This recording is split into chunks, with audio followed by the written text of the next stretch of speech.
Assalamualaikum warahmatullahi wabarakatuh. Saya ucapkan kepada Dr. Binti Salwana Alias dan rakan-rakan kursus kepengetahuan sekolah sekalian. Kini tiba lagi giliran saya, Hazrina binti Kartun, membentangkan kertas konsep untuk tugasan 1. Tajuk kertas konsep ini adalah amalan dan pembudayaan pembelajaran sepanjang hayat dalam kalangan pemimpin sekolah. Berikut adalah merupakan struktur kertas konsep ini yang terdiri daripada 7 bahagian utama bermula dari sebuah abstrak, pengenalan, tinjauan literatur, dapatan dan perbincangan, isu dan cabaran, implikasi dan kesimpulan. Bahagian pertama adalah abstrak. Komponen dalam abstrak akan diterangkan dengan terperinci sepanjang pembentangan ini, iaitu bahagian tujuan, dapatan, implikasi dan kesimpulan. Bahagian kedua adalah pengenalan. Dunia pendidikan sentiasa berhadapan dengan perubahan bagi menyediakan sebuah pendidikan yang bertaraf dunia.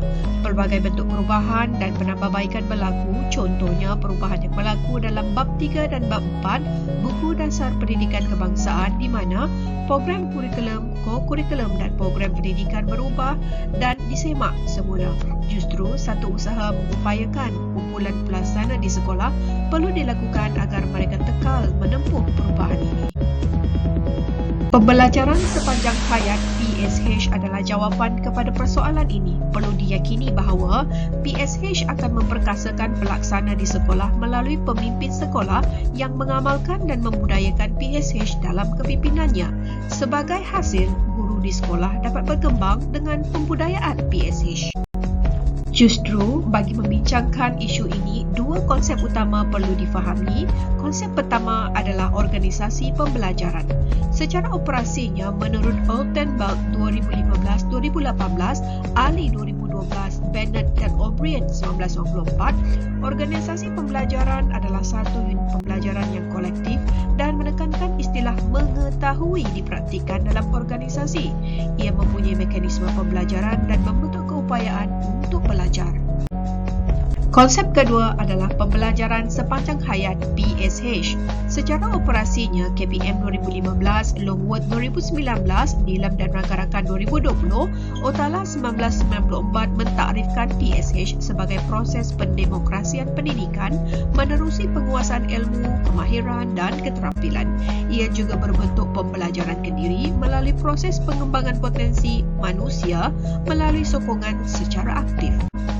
Berdasarkan definisi oleh KPM 2015, terdapat 3 kaedah PSH di Malaysia, iaitu formal, tidak formal dan bukan formal. Hasil dari penerangan ini, tujuan kertas konsep ini adalah untuk membincangkan amalan PSH dalam kalangan pemimpin sekolah dan sejauh manakah mereka berperanan membudayakan PSH dalam kalangan guru di sekolah. Bahagian kedua adalah tinjauan literatur. Teori yang mendasari perbincangan artikel ini adalah teori kepimpinan transformasi. Pada asalnya, teori ini mula diperkenalkan oleh James McGregor Burn dan diperluaskan oleh Bass. Kepimpinan transformasi merupakan gaya kepimpinan yang dapat memberi inspirasi kepada pengikut untuk berubah. Ciri-ciri kepimpinan yang terdapat di dalam teori ini adalah selari dengan peranan yang perlu dimainkan oleh pemimpin dalam pembudayaan PSH. Terdapat 4 komponen dalam teori kepimpinan transformasi yang signifikan dengan pembelajaran sepanjang hayat, iaitu komponen pertama, memberi rangsangan intelek. Komponen kedua, iaitu pertimbangan individu melalui amalan pemimpin sekolah, menawarkan sokongan. Seterusnya, komponen ketiga adalah motivasi inspirasi, di mana pemimpin sekolah bersama-sama memenuhi matlamat pembudayaan PSH, dan komponen 4, pengaruh ideal, di mana pemimpin sekolah berfungsi sebagai model peran. Model yang dipilih untuk menjadi asas artikel ini adalah model kompetensi penjawat awam Malaysia 2004. Model ini dibangunkan berdasarkan model-model kompetensi sedia ada, termasuklah model kompetensi iceberg yang merujuk kepada elemen kemahiran, pengetahuan dan tingkah laku. Kompetensi adalah satu watak yang mendalam pada seseorang individu dan merupakan dorongan atau motif sesuatu tindakan. 7 kategori dalam model kompetensi penjawat awam Malaysia digunakan untuk menghuraikan pembudayaan PSH yang bermaksud pengetahuan yang memerlukan penerokaan melalui PSH.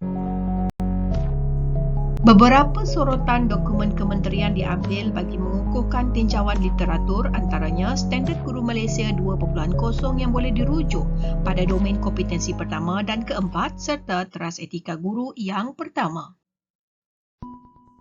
Dokumen yang kedua adalah Pelan Pembangunan Pendidikan Malaysia Pendidikan Tinggi 2015-2025.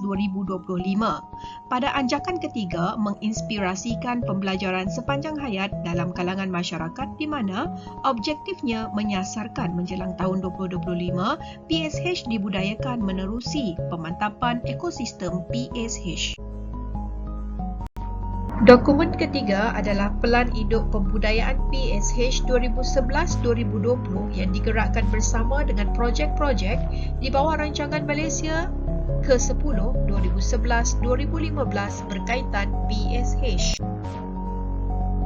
Bagi mengukuhkan sorotan dokumen kementerian, beberapa sorotan kajian lepas diambil antaranya oleh Nur Kamariah dan Ahmad Zabidi 2018 yang menekankan pemimpin sebagai asas utama meningkatkan kesedaran amalan PSH.